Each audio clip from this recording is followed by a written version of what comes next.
Well, the case was about challenging the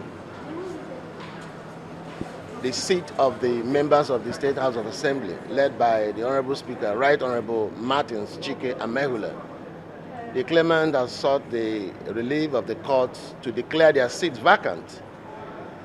And of course, with what happened in court today, it's quite obvious they are unable to prove that indeed they have defected from PDP and has joined the APC.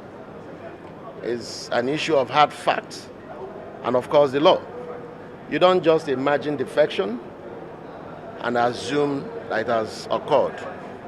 It's something that must be predicated in law, and of course you must be seen to have proved that. Well, for the fact that there are similar matters in other courts, I may not be able to go further into this so that professionally I won't be seen to be overstepping my bound. But for the purposes of what has happened or the decision in the matter, at the instant matter, the justice is well served and quite predicated in law. That's exactly what has happened today. Yes, I'm sure that some of you or most of you are in court.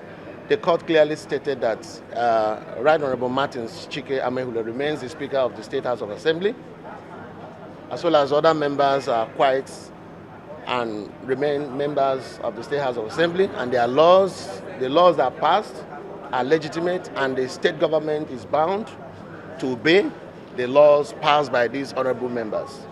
That's exactly what the court said this morning. Well, I'm sure that you heard the court.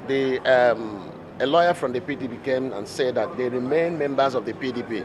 As far as their record is concerned, they have not left the party. They are still members of PDP. They have not defected from PDP.